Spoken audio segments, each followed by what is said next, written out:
Hey, y'all, welcome to Rock and Recovery. Today, on this Labor Day, we have a special guest. His name is John Devlin. A lot of you may know him, but let's bring him up here. Hey, John, how's it going? Hey, buddy, what's going on? How you doing? Happy Happy Labor Labor Day. Day. Yeah, same to you. Why don't you just start in on your story and we'll see how it goes. All right. I only know one way to do it, so the way I start my story is I always say I'm an alcoholic. My name is John. Happy Monday, because it's a brand new day. I never lived this day sober before, and I always say that I'm an alcoholic before anything else, because if I put anything in front of that, I will lose it. It's been proven to me hundreds of times. I grew up in a small town. It's actually the smallest city in Connecticut. It's Derby, Connecticut. It's the smallest city in Connecticut. So if you don't learn nothing, you learn that tonight. Um, I grew up. I'm the second youngest of nine. I've got five brothers, three sisters. Well, I had five brothers and three sisters. I've lost two brothers and two sisters already. Um, Wow. my mom and dad. My dad was born in 1913. When he was 7 years old, both his parents passed from the influenza flu that went around. 1920. It lasted for a couple years. Um, can I interrupt real quick? Absolutely. Go ahead. What is there words that I can't say like on You tape? can say it all. Okay, cool. So yeah, so my grandparents, I never knew any of my grandparents. Both my parents died from the that influenza, both sides. They were all born in the 1800s. I never knew any of them. So when my dad was 7 years old, he was in an orphanage for a month. At seven, if you wet the bed and you're in an orphanage in 1920, they take you, they throw you in a cold shower, and they whip them. That's what Oh, they did. Yeah. So he was like, no, I'm on the streets. He left. So my father was on the streets at 7 years. He lived through the depression by himself. wow. He grew up very hard. He grew up very fast. All right. Um, my mom, 1923, she was born. Both her parents passed when she was really young. She was only like 4 years old when everyone passed. And she had a lot of older brothers and sisters who took care of her and stuff like that. They were already married and stuff. So she was taken care of by her family, really young. Like I said, I grew up in a family where, I got five brothers and I'm the shortest and I'm 6'3". Okay. My father was 6'5", 265 pounds. He looked like he was chiseled out of stone. Okay. He was very brutal. He didn't know any better. He just raised that way. He was always, we always had food, we always had good things, but when it came to discipline, he was a very brutal man. He literally broke bones on me a couple times. You know, Wow. my mom worked at Griffin Hospital in Derby for 25 years. She was the head nurse of pediatrics, the OR nurse, and she was the emergency room nurse for 10 years. All right. Wow. And from the time I was 3 years old until I was just turning 15, I played baseball. That was my number one thing. I played baseball. All right. From kindergarten to eighth grade, I was an A and B student. I never really had to study. I learned something quick and it just stayed here. It was just the way I was raised. I never fit in with anyone in my family. I never got along with any of them. The only one I ever got along with was my sister Maureen and my mom. Uh, so I went to Ryan Field in Derby, Connecticut in the summer of 1977 to try out for baseball. I was told to go try out. I wasn't even a freshman in high school. I had just graduated eighth grade. I still had not been smoke. I was smoking cigarettes, but I never drank, wasn't doing anything else either. Right after tryouts, a guy from Clemson University came up to me and said, as soon as you graduate high school, you got a full scholarship. You'll play for us. Full scholarship to college. That year we started school early. Back then, if you had snow days the year before, you'd make them up the next day, the next year. So we started school a little early that year. I was in school for 12 days. 1977, September 17th, 1977. My father was sitting on the couch or on his bed. He didn't go up the stairs. He had a bed in the living room with oxygen tanks. He had a really bad back. I knew my dad to be home, and my mom worked. My mom worked 60 hours a week. She never smoked. She never drank. She raised 9 kids. She worked, she worked like crazy. And my dad was collecting Social Security at a younger age because he got hurt in work really bad. He had bad surgery on his back. And anyway, so what happened was, my mom went into Griffin Hospital for a simple operation. The doctor who was supposed to do the operation wasn't there. His partner did it, never read her chart correctly, and he did the wrong operation. And 2 weeks later, she died from malpractice. Wow. She died from malpractice. I was 15 years old at the time, and she was my best friend. She's the only one who protected me from my dad, too, for one thing. You know what I'm saying? I can always talk to, and wherever we were always, we were always really close, The very next day, September 18th, 1977, everybody got on the phone. My sisters got on the phone. I'm the second youngest, so there was a lot of older people already, My brothers are all older. Everybody's older except for my little brother, Mickey. Everybody got on the phone. My dad got on the phone. Everybody got on the phone. The very next day, there was 300 people at my house. All right. Wow.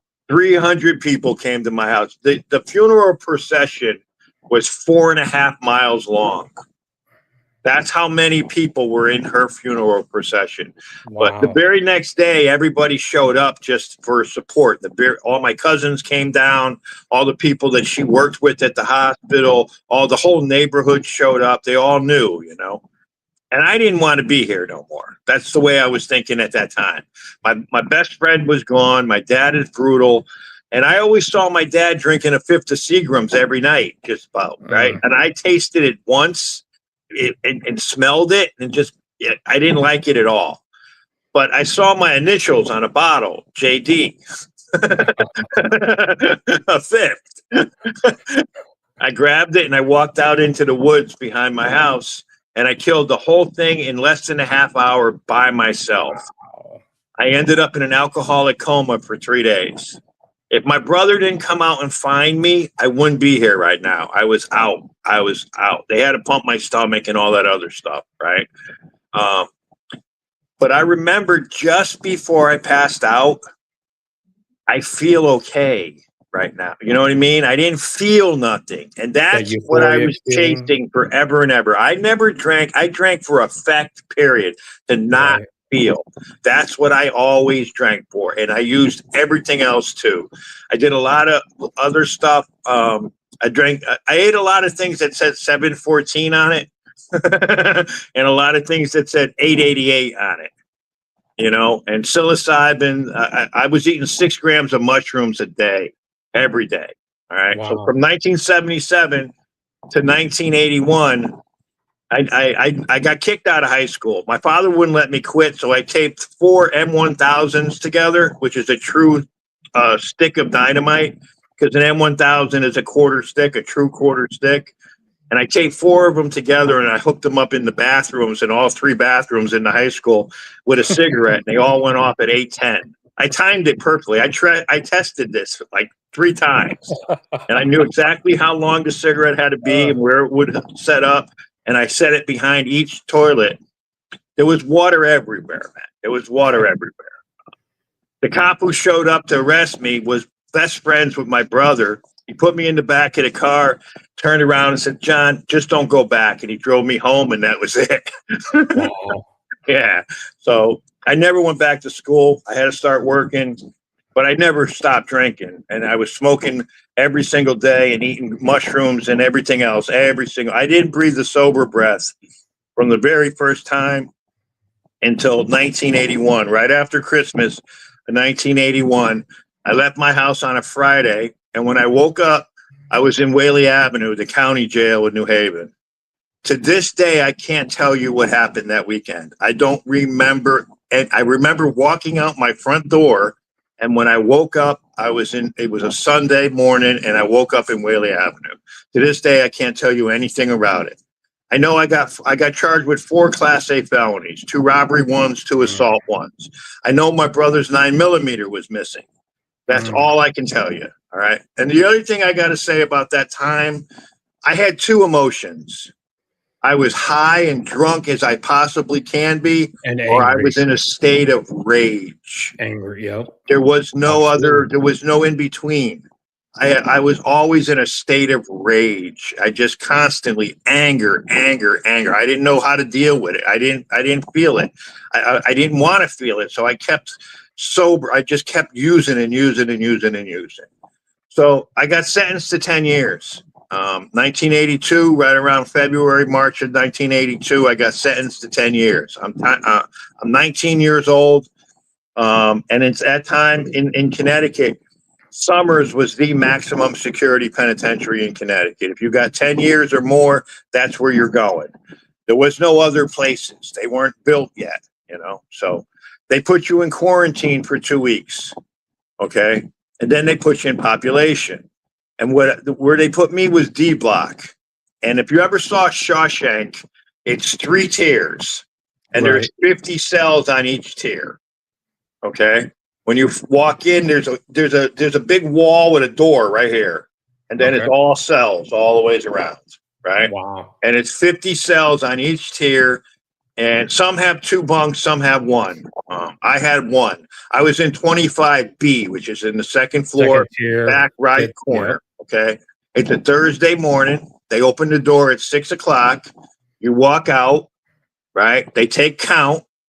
Then you walk back in, and 15 minutes later, they open the door, and each level goes to chow at different times, right?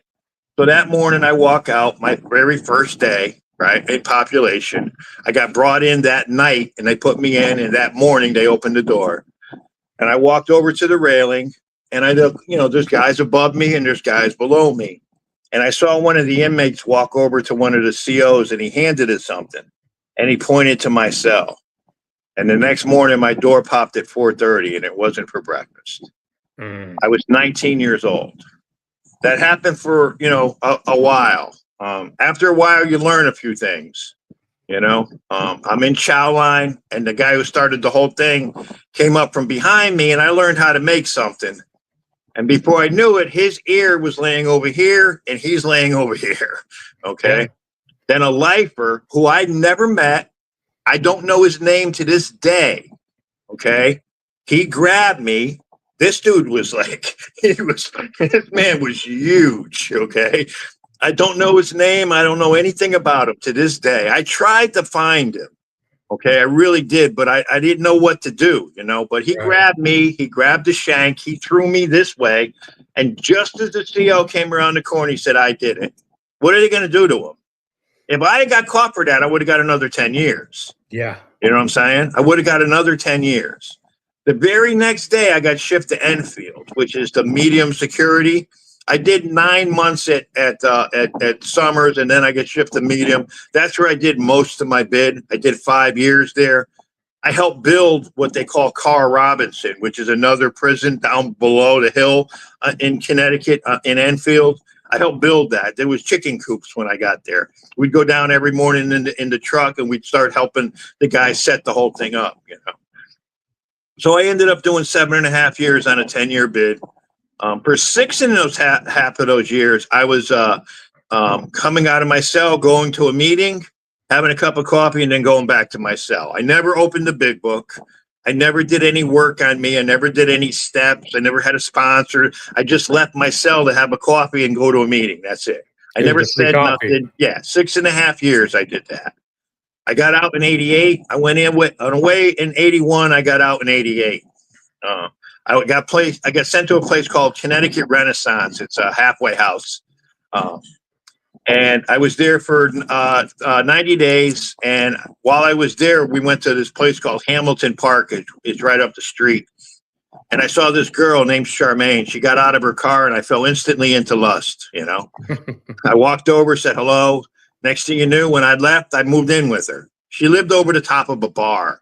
Okay. Wow. Now I'm sober, I'm sober 7 years now, just about, right?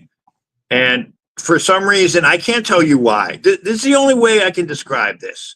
I got out of work that day. I come home, and to go up into the apartment is a left-hand door, and the bar is a right-hand door. and I'm right-handed. That's all I can say, man. That's all I can say. There was nothing else in my thought. I didn't think about anything else. I really didn't. Because you're by There this was time you don't nothing need like it. there was Yeah. no mental thing. I just opened the door, Right. walked in, and ordered a drink, and boom. Within 2 weeks, I was 3 times as worse as when I went into there. That proved to me that this is a very progressive disease. Just because Yeah. I stopped doesn't mean that it did. I was 3 times as worse as when I was drinking twice as much, 3 times as much. She put up with me for a little while. She kicked me out. And the 90s are nothing but programs and detoxes, man. Right. All right. I got 100 of them, 100 different programs, 100 deep. I was in a program in Fairfield Hills called Eden House, and Daytop is across the road, right? Right in the same parking lot, right? Big Okay. buildings, right? They admitted me to Eden House. I'm in a Johnny coat now, right? That's it. That's all I got on. It's a Johnny coat and some paper slippers, right? And I'm coming to, and I'm like, how did I get here? No, I'm not staying. I snuck down the hallway out, and a friend of mine who worked at Daytop comes walking, driving up the road. He picked me up. So I'm in 2 programs now at the same time. Wow. I was admitted into Daytop while I was just got admitted into Eden House. And I was none of in that two. stuck. None of it stuck. None of that ever stuck, man. No Yeah. program I was ever in. I never opened a big book or I never asked for any help. That's my thing. I always can do this myself. I never truly surrendered. Okay. So 1999, January 1999. Well, 97. Let's back up. 1997. I'm living in Derby, and I'm going to work. I'm working at Hershey Metals in Ansonia, Connecticut. They made plum bombs, carpet. It's a brass mill company, Yep. right? Making all the big brass rods. You put the machine in, and it Yeah. drops out. I made hundreds of them, right? I was working second shift. I worked 3 to 11. I came home. I was 10 minutes away from the house. When I walked in the front door, my house is a duplex. There's a house door here, door here. When you walk in, there's a living room, kitchen, stairs, 3 bedrooms, a bathroom. Right, same thing on both sides. My father bought it, for $2,200 in the 40s. You know what I mean? Right. Right. Right. So, and we lived there for a very long time. But anyways, I come walking in the door, and my sister and my brother-in-law, John, my sister Maureen, who is the only one I could ever talk to, lived next door with my niece Caitlin and my brother-in-law, John, who lived next door. He comes running over saying, Johnny, I need you. And I ran in the house, and I went up into the bathroom, and I found Maureen dead. She had a massive heart attack. She was only 40 years old. No one knew she had a bad valve, and she had a massive heart attack, and I found her dead there that night. And I went on a run. Well, I died 3 times. Clear. I hate when that happens, man. Yeah. 3 times I died. I left this earth 3 times that in a 2-year period. I've had countless grand mal seizures. I had to keep my alcohol level at a certain point, or I started having hallucinations like crazy. I walked into ShopRite, and this thing looked like an overripe strawberry. It chased me around for a half an hour. I had bugs crawling out of my skin. People's faces are melting in front of me. That I was drinking Sterno. Oof. There was a bakery about a block and a half away from my shack that I built under this bridge, right? I had 700-foot extension cords. I used to plug into the back of the bar and run them out to my little shack at night where I had a hot plate. My life wasn't unmanageable. I had my own place. I had my own little heater, a little radio. I was fine, man. I weighed 128 pounds. I'm 6'3". I was so thin. I only had one side. That's it. Yeah. My liver stuck out about 3 inches. You know what I'm saying? Yeah. I was all, I looked like something that was in, the Walking Dead, man. I really did. I had the same clothes on for 18 months. I was a really, really bad case, Wow. So there was this guy, Tommy, he ran the soup kitchen. He saw me every single morning at 7:15 when he opened those doors, every single morning for 2 years. And he was like, "Where's John?" And he knew where my shack was, and he knew how bad I was. And he's like, "Something's not right." And he came and found me. And I was in the midst of a grand mal seizure. They said if I had gone complete, I wouldn't be here right now. I was out, man. I was out. They scooped me up. They threw me in Waterbury Hospital. They fed me through a tube for a month and a half because I couldn't hold down food. You know what I mean? I couldn't hold down food.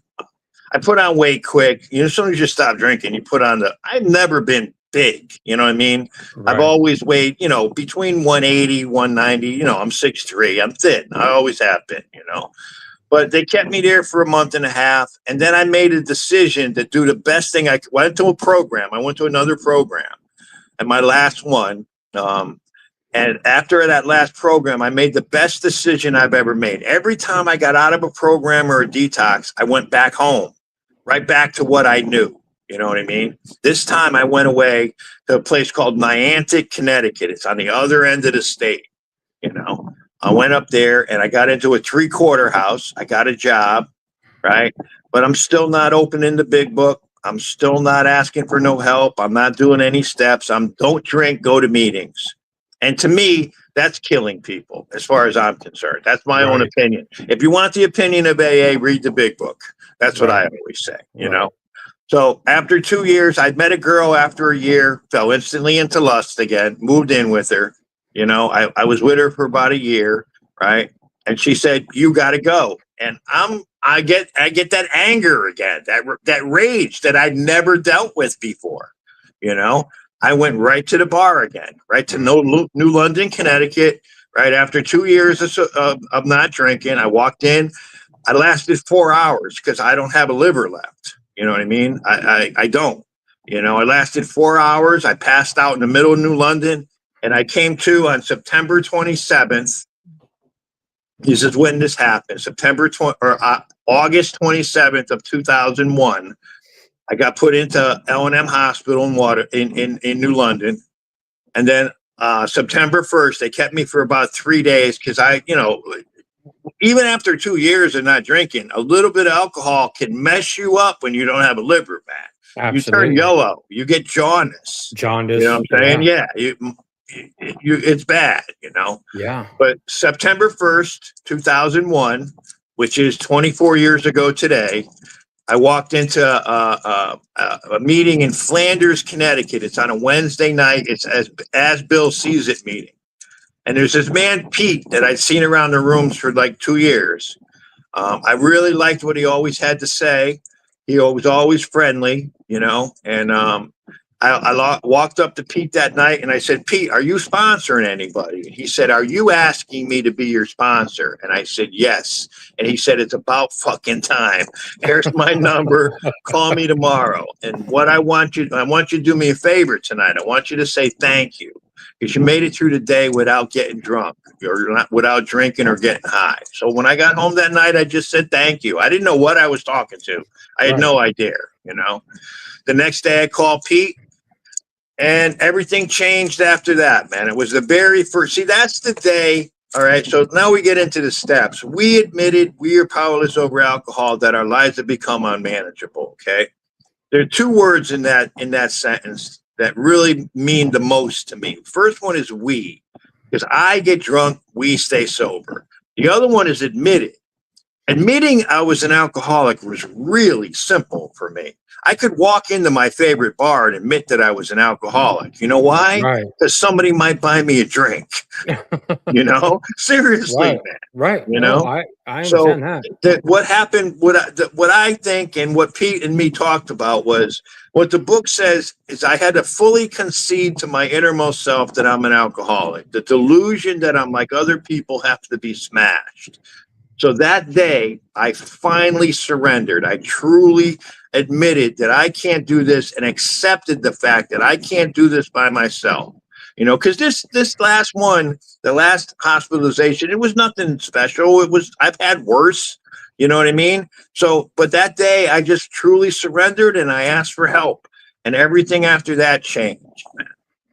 Pete started suggesting I do 5 things on a daily basis. He said, "I want you to ask for help every morning. We're going to find a higher power, and I'll tell you how in a minute, all right?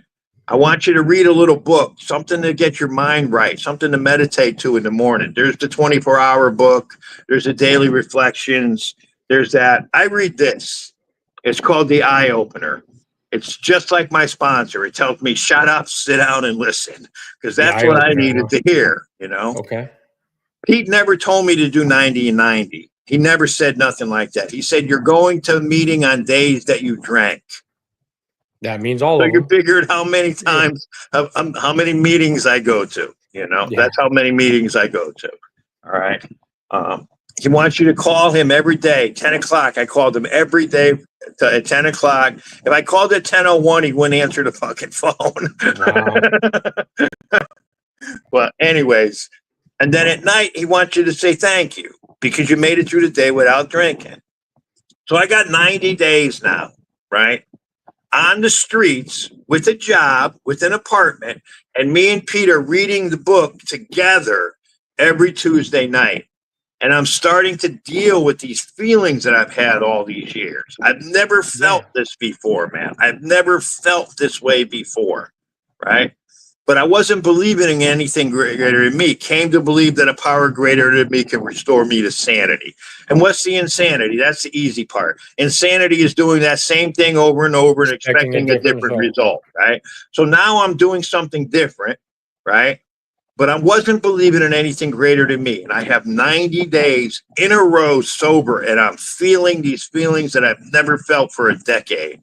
First thing, except for those 2 years when I first hit Niantic, I never had 90 days in a row. Right. Not sober. Never. Maybe a week tops, okay? If it's a long program or something, right?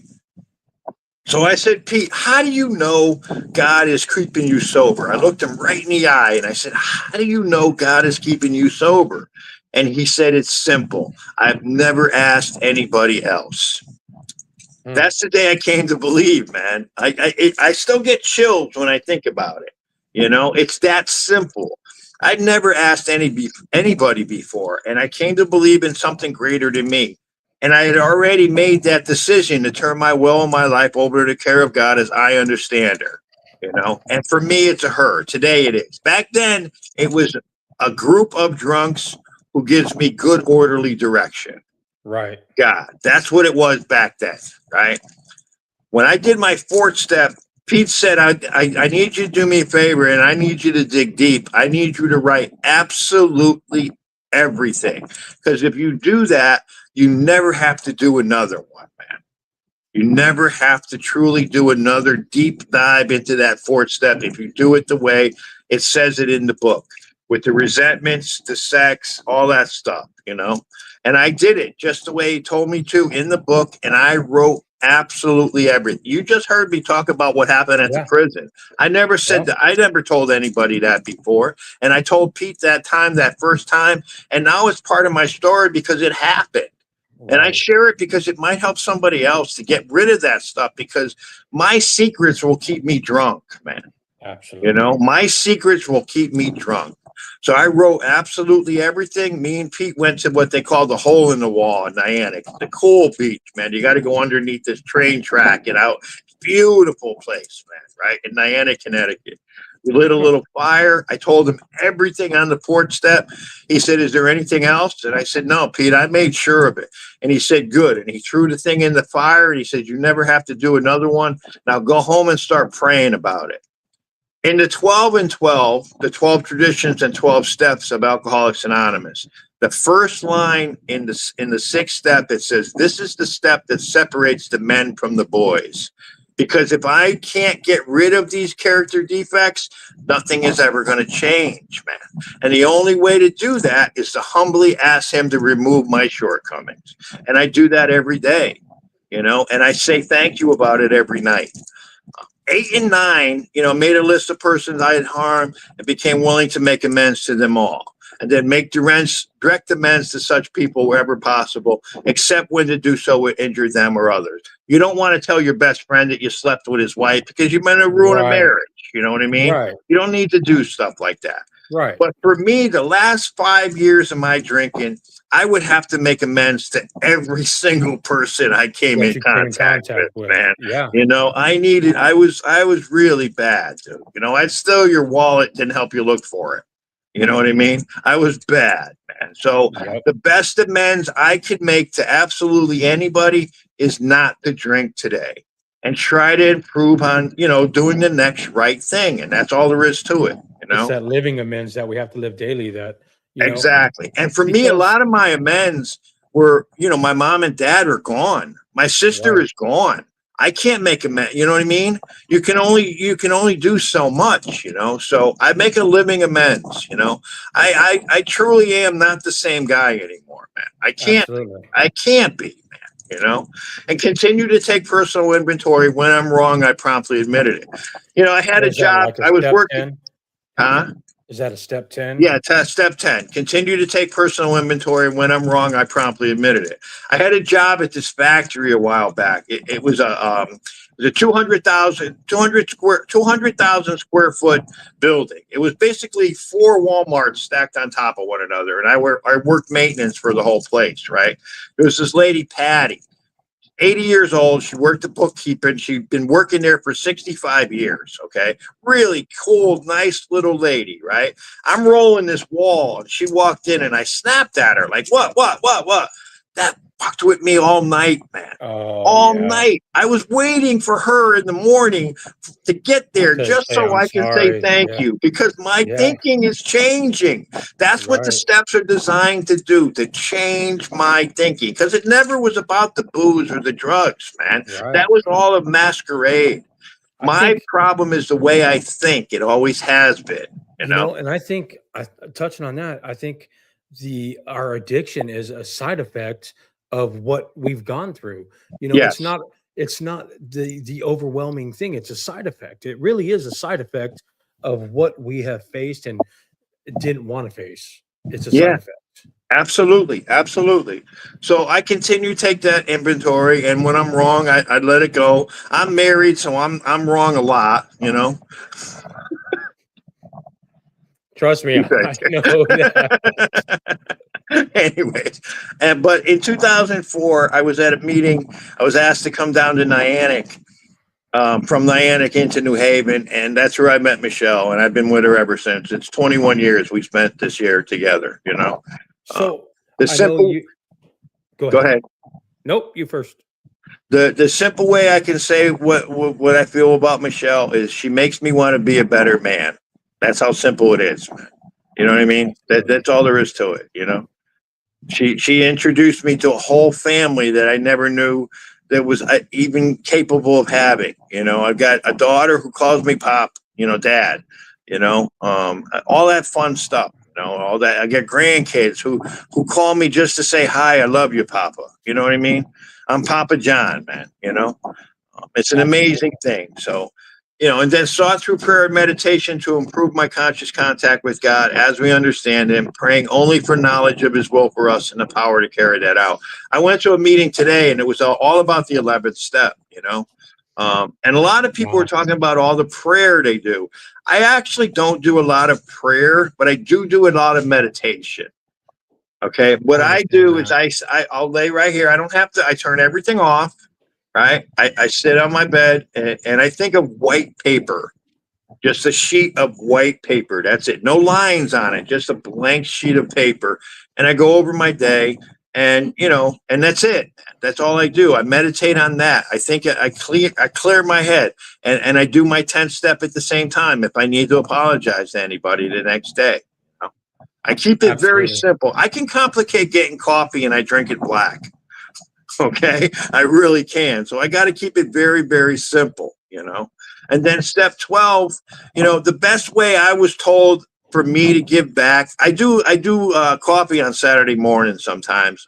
I do that. I still do it after 24 years. Today's my anniversary. It's 24 years sober today.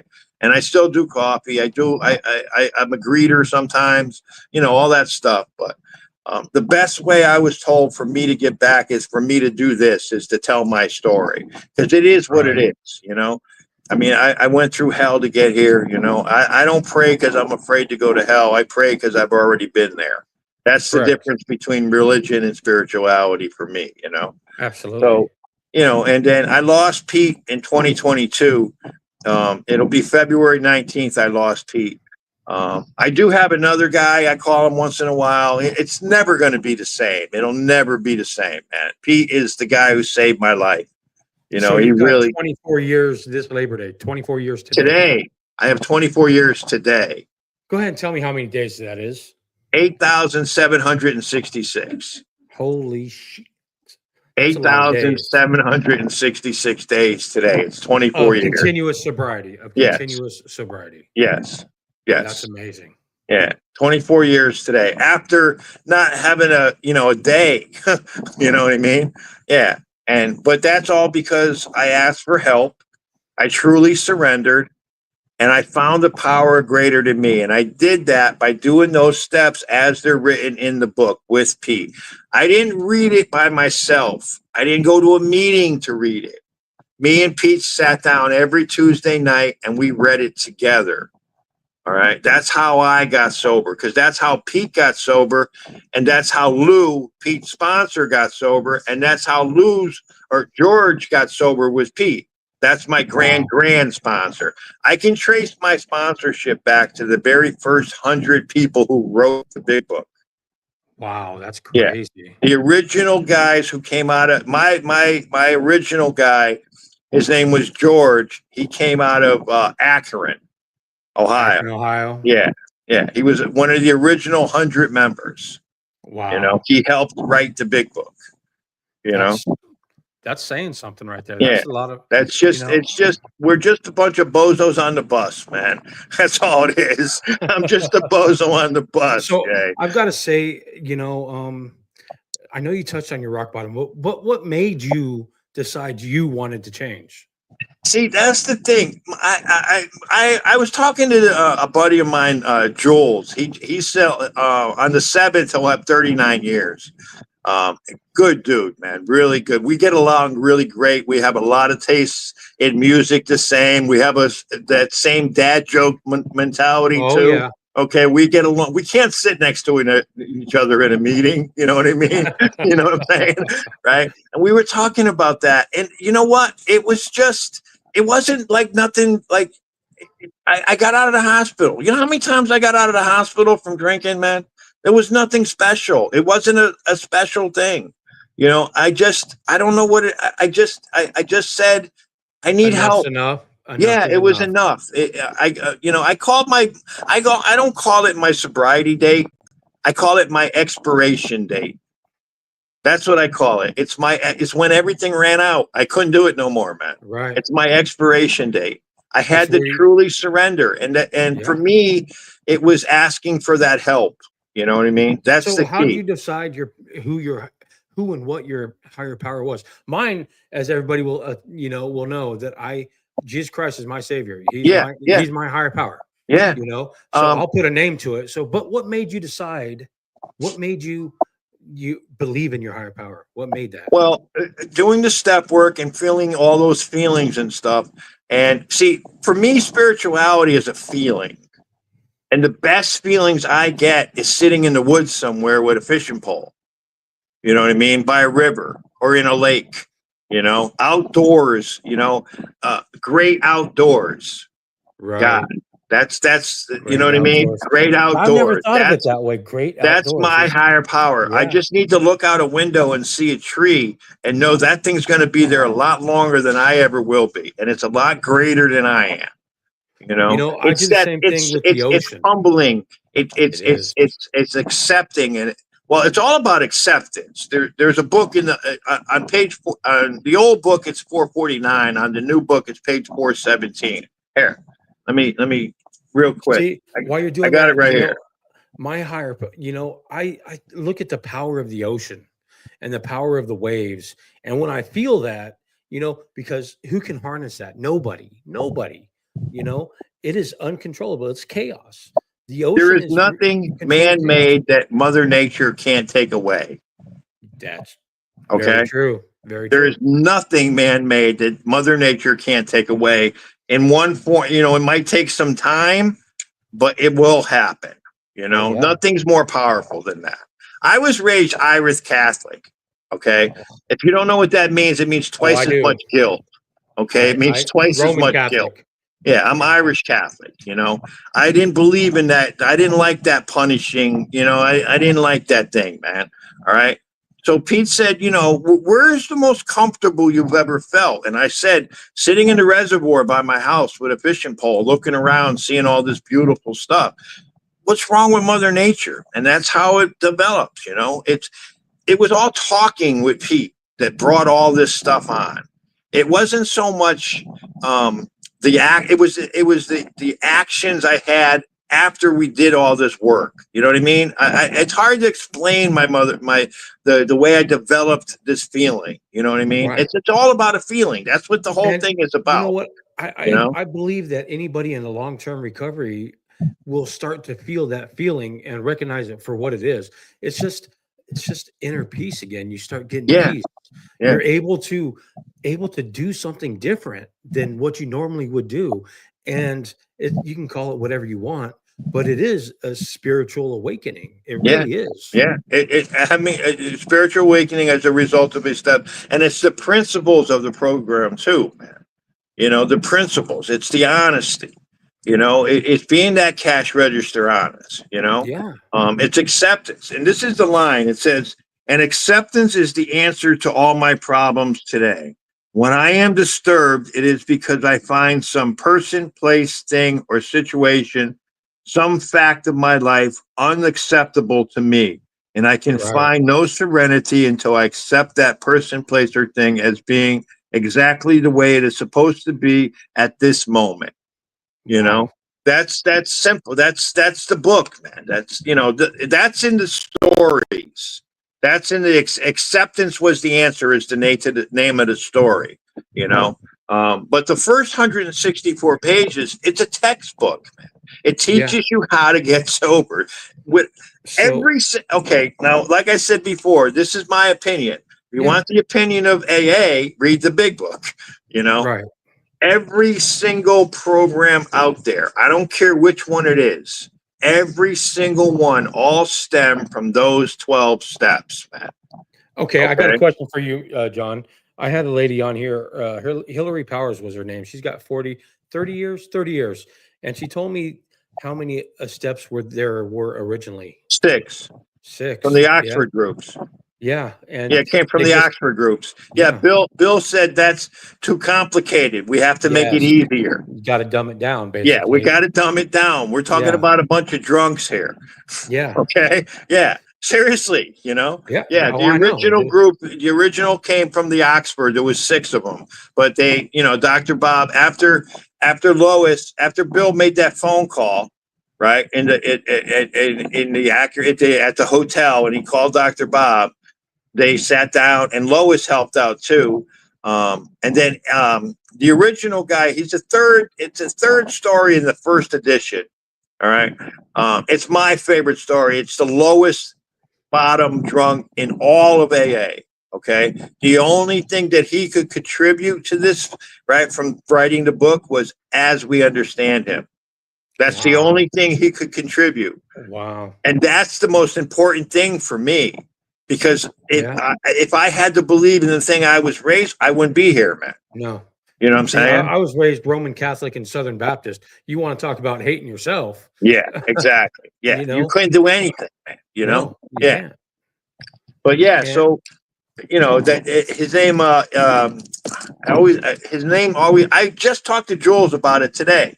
I so can't remember his name. how many times have you gone through the book, worked it yourself? How many times? The big book. Yeah. I went through it with Pete. I've gone through it a few times by myself reading it, but I did all the work with Pete. We sat together and did it together. You know what I mean? Okay. I can't do it by myself. You can't do the big Right. book by yourself. Right. You Right. need that person to go through it with, who went Yeah. through it with somebody, who went through it with somebody. With You know somebody what I mean? who understands it. That's the way I found. Anybody who's done it that way has true long-term sobriety with no relapses in between. That's what Now, I when you're found. talking about long-term sobriety, that doesn't mean you haven't had cravings. Oh no, I haven't had a thought of a drink or any of that in over a decade, man. That's Probably even awesome. longer, you know. Probably right around 5 years. If not, actually, no. You know what? I think the day I came to believe, I had about 2 months. I haven't really thought about. I really haven't. I haven't thought about any of it, man. Have You you know, been triggered? You there know, is no such thing. I know it's an excuse. Me and you both know that. Me and You you heard both my know that. trigger story. Yes, me Okay, and you you both know that there is no such yes. thing as a trigger. Replace that There's trigger no with an triggers, man. excuse. Not That's for your me, excuse to anyways. use. Yes, There's no triggers for me. right, There really isn't no triggers. I've been through all of it. I lost two brothers and a right. sister in sobriety. The hardest thing I've ever done though in sobriety, the hardest thing I ever had to do was to put my dog down. Mm, That's the hardest thing I've ever done in sobriety, man. yeah, All we've I, had five of them. Me and Michelle have had five of them, and it's the hardest thing I ever have to do. It's that unconditional love, man. it You know what I is. mean? It's that It is. unconditional love. You know? And it sounds like that you got that in your wife too, so lucky you. Oh You yeah. know, but and I'm sure you've heard part of my story is I had to come to grips that, you know, I had to find my wife like she did to let Mm-hmm. me get sober. Mm-hmm. And I think after I came to terms with that and I came to understand that, and that's where my sobriety stems. I think that's the foundation of it right there. As I came to understand it and accept that, I couldn't do anything about it. Yeah, I that's what couldn't. yeah. It's that acceptance. Yeah. It is. And I haven't had a trigger or an excuse or a craving. I haven't even had a craving. Now, that's not to say that there hasn't been those days where I'm in my head because it's a dangerous spot and I want to go do it, but it's not because I'm craving it. There's a big Right. difference. Right. Yeah, And I see. I don't know about a craving. I have had like you're sitting. I'm sitting at a party with family, whatever, like a Labor Day party, right? right.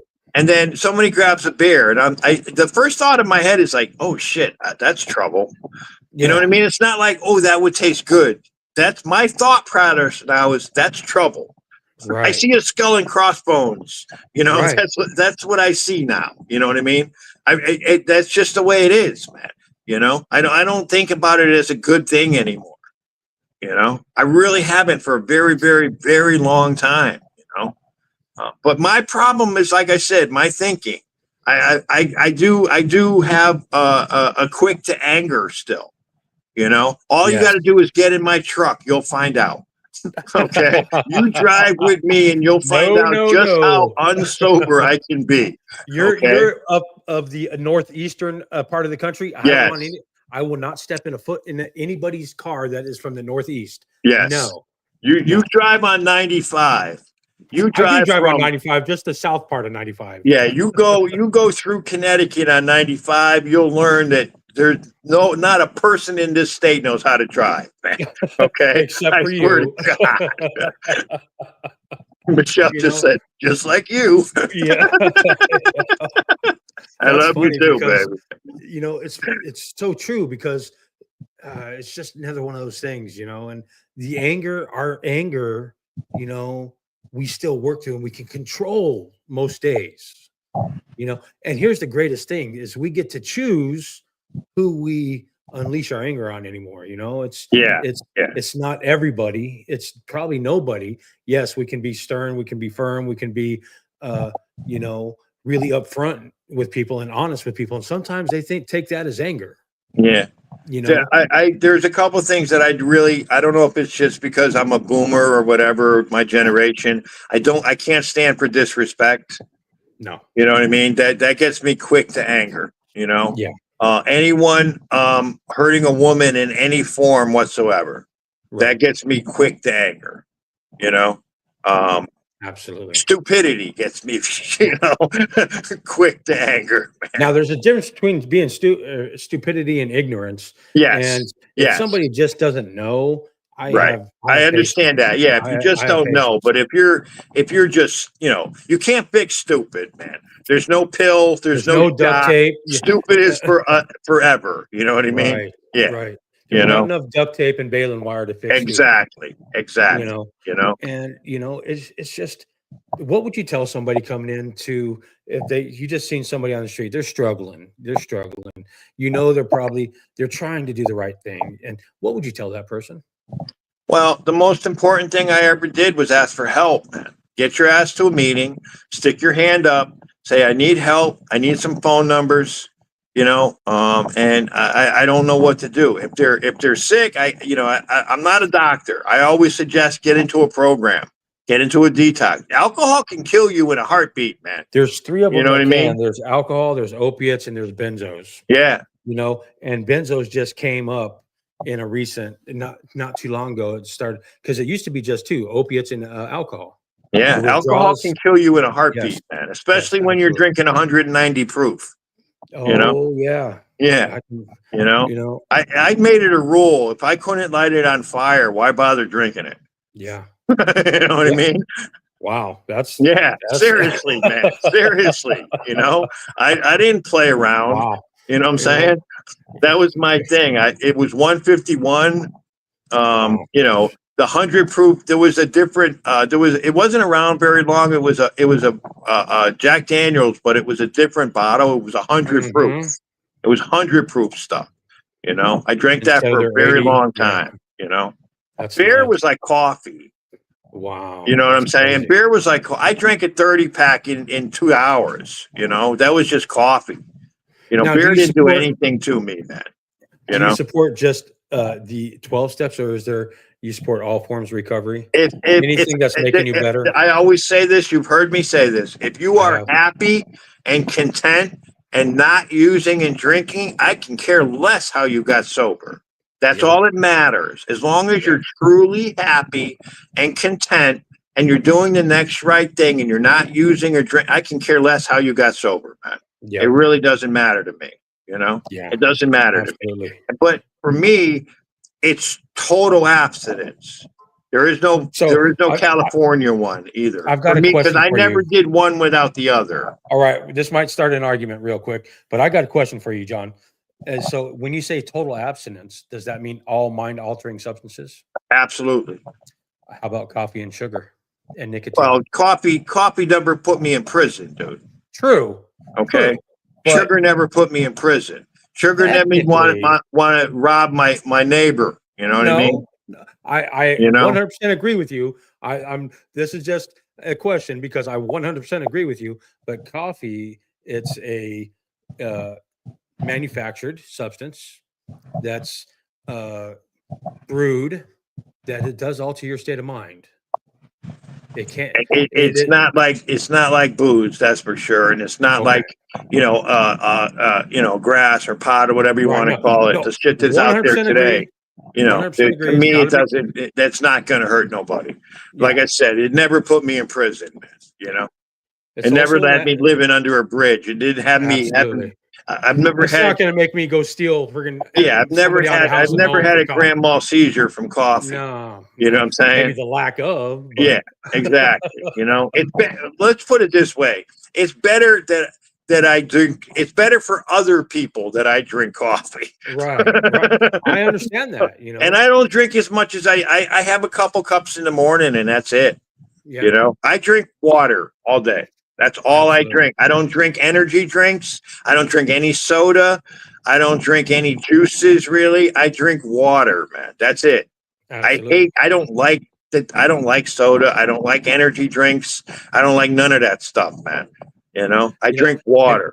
I 100% agree. Yeah. Coffee's coffee, sugar's sugar, And everything else is everything else. when I drink coffee, it's coffee. There's no cream or sugar in it. If you put anything else in it, it's not coffee anymore. Okay? It Well, really I isn't, used to man. get my water. I used to get my water out of a Coca-Cola can. So Yeah. Well, I got my water out of a garden hose. me And for too. the first 2 minutes, it's hot water because it's been baking in the sun all day. you Right, right. know? Is there anything else you want to touch on, John, or you want to any topic that you want to touch on and tell these people that need to hear it? No, man. The most important thing I ever did was ask for help. It's surrendering. It's acceptance. That's the most thing. That's the key to all of it. Is to get rid of that ego. That for me, it's easing God out. Easing God out, EGO, EGO, easing God EGO. out, It's easing easing God out. God out. You know, I can Yep. do that very easily. My mind is still a bad neighborhood. I don't belong here by myself. You Absolutely. know, I And your don't. friend better Even take a after all this lifeline. time, Yeah. even after all this time, I run everything. If I'm going to make any like big, I talk to Michelle about it. She's got 20, Absolutely. she'll have 26 years. She was a 4 bundle a day. All right. Now, Crackhead. Right. And she wow. did AA.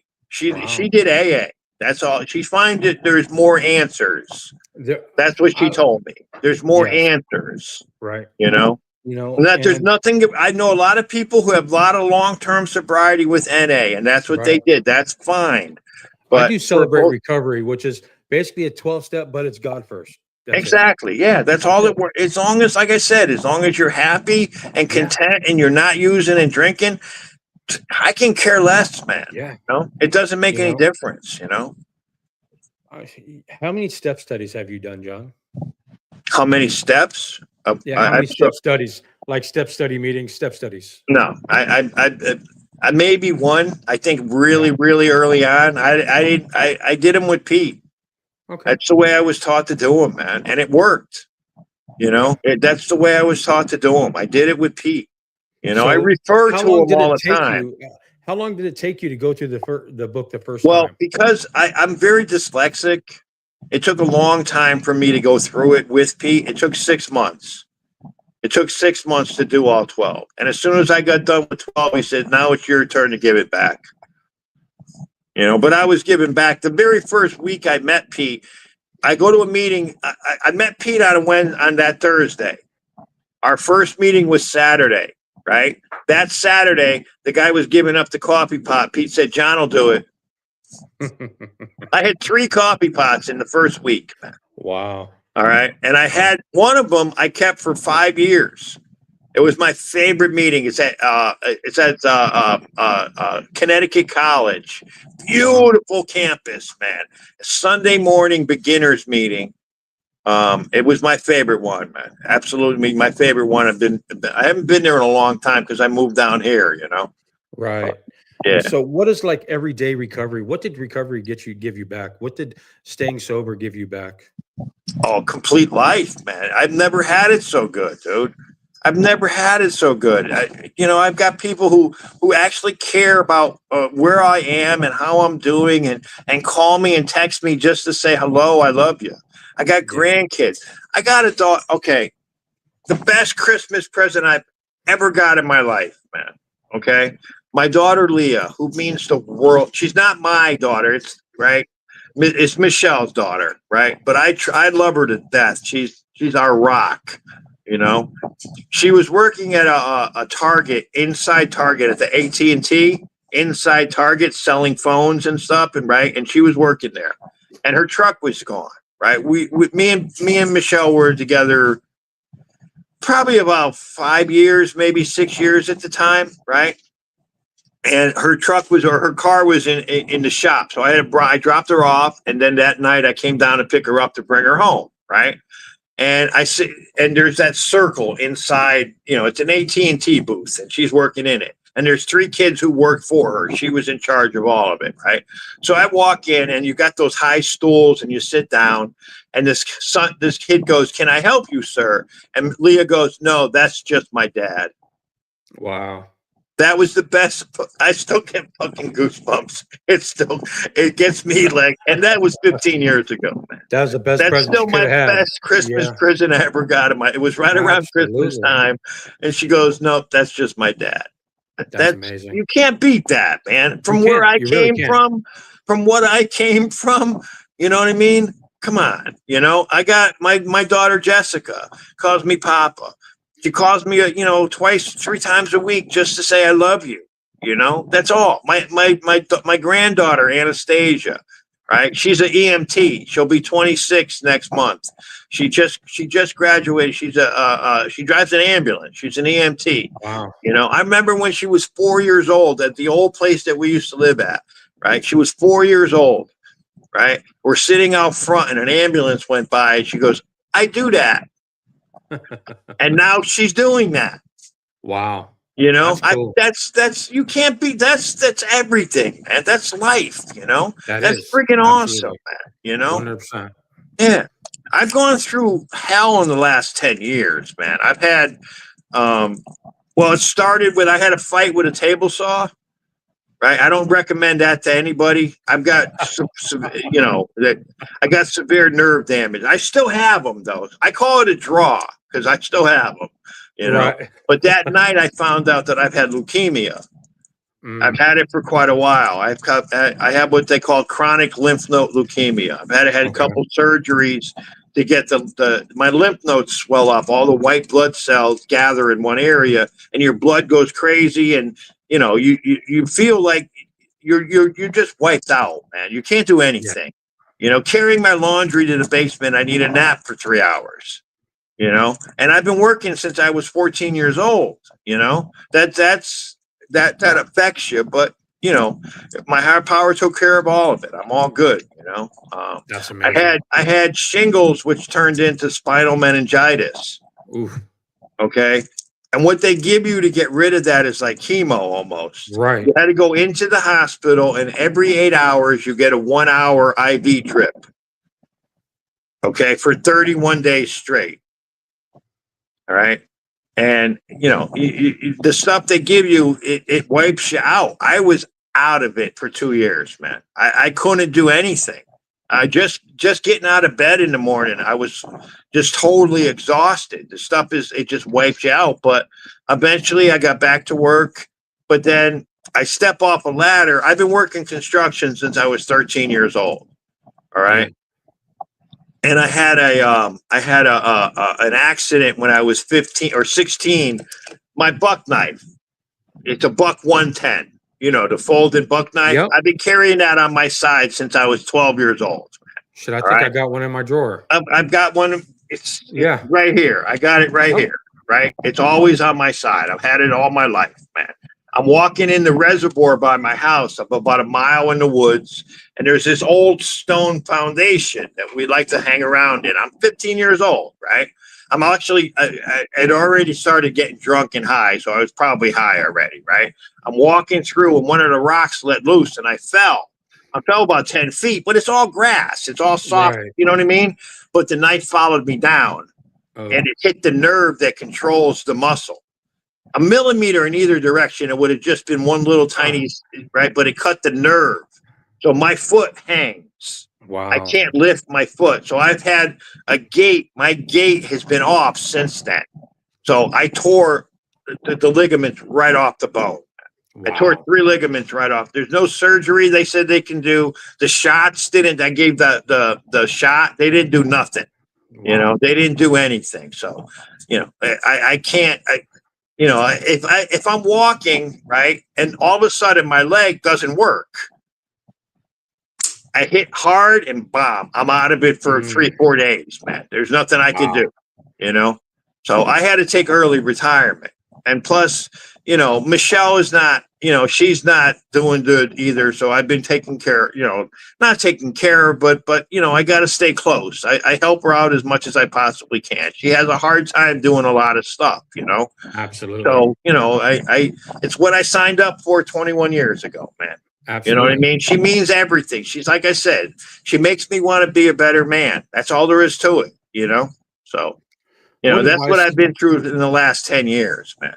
as we're getting ready to end this, what advice would you give to somebody that's struggling with the steps, that's struggling in an AA, that might not think it's for them or thinking about going and drinking? What would you tell that person? At the end of the Lord's Prayer in the meeting, they always say, keep coming back. I never say that. You know what I say? Stay, it works better. You Mm, know why? Because you got to get in the herd. Don't stay outside the circle. Join the circle inside. The newcomer is called a pigeon, right? right. You know why? Because when a pigeon is hurt, the flock will surround him and Mm, protect him. Okay? Get your ass to a meeting, sit down, become the listen, pigeon. right? I had to learn to listen so I can listen to learn. Mm, Okay? I had to learn how to listen. It was always about me. I was always trying to make that next right, that next move or whatever. I had to forget about all that stuff. I'm not there to try to, You know, I'm trying to hear something that will help me. So I got to learn how to listen. So I listen to learn, you know, ask for numbers, ask for help. That's the most important thing I've ever done, man, is asking for help, you All know. right. We need the one liner, John. I'm a painter and it's getting colder out. So all I usually do is put out another coat. That's a good one. And on that, this is Rock Recovery. Keep rocking your recovery. And you know what? Maybe you'll get here. I hope to see you later. Bye.